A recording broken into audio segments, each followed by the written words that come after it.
Bah alors, qu'est-ce qui se passe, Russe? Il m'a piqué ma place pour que j'aille sur le PC, déjà que c'est tout flou, qu'il doit s'adapter à la lumière puisque c'est automatique. Russe, tu, tu, tu sais que tu es un petit peu occupé à faire des... Il va falloir que je sois un petit peu occupé à travailler des vidéos des vacances, alors le prochain chat de rôle, ça va être un petit peu compliqué. Hein?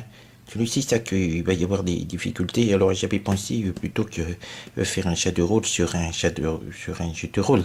On aurait pu essayer de réfléchir sur un sujet. Bien sûr, on aurait pu aussi parler de Cassius Belli, de la manière dont je l'ai lu en plusieurs bouts, après avoir acheté 2 exemplaires, en ayant oublié d'en emporter un en vacances. Hein? Hein?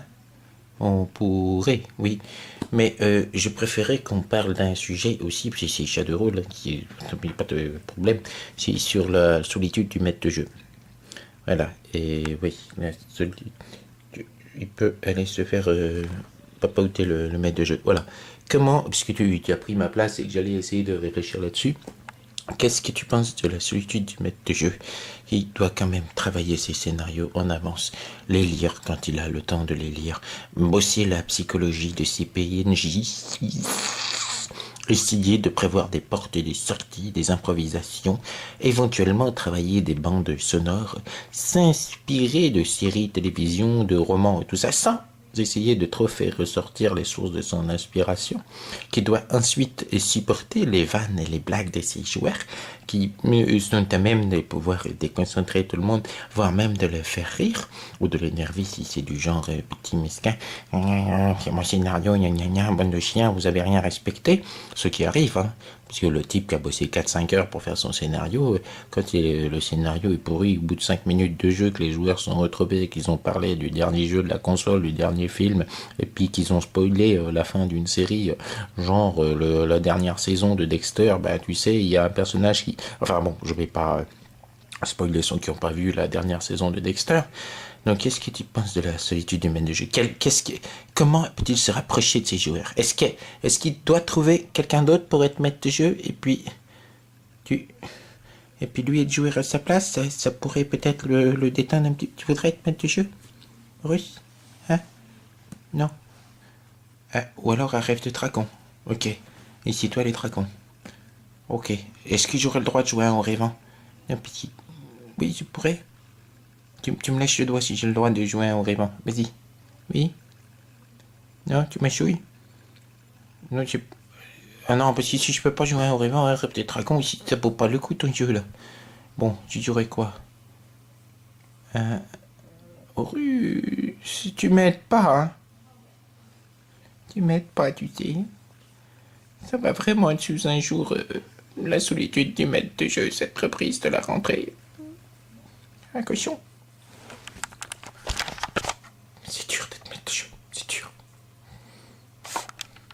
Tu te lèches la patte? À toi? Tu vas être au rêvant? Ah, je savais bien que je pouvais devenir un haut rêvant.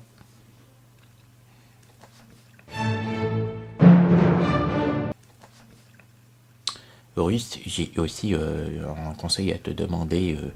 Voilà, quand j'ai vu la tête de Bristor de Feu à la télé, en tant que scénariste de jeu de rôle, je me suis dit qu'il pourrait éventuellement très bien faire en français sous le temps de la collaboration, tu sais, dans la milice.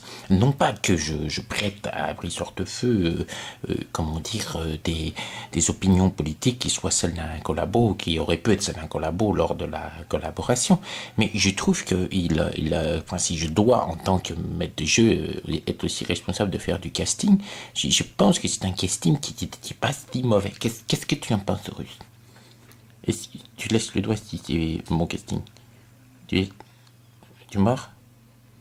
Non, c'est pas, c'est trop évident. Peut-être un sorcier nécromant.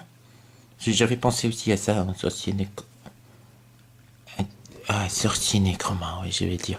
Comme Profion dans Le Seigneur des Anneaux. Hein, lui, il l'aurait plus fait, je trouve, que Jeremy Irons. En Profion. Non, pas dans Le Seigneur des Anneaux, que je dis dans Donjon Dragon. Hein, Profion dans le film Donjon Dragon. Ah ouais. Oui, ça, ce serait une bonne idée. C'est ça aussi, être maître de jeu.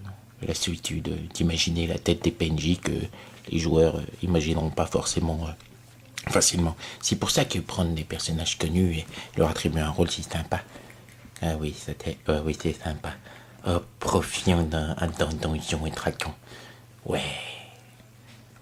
Eh ben, ça va faire quelque chose de drôle, ça tient.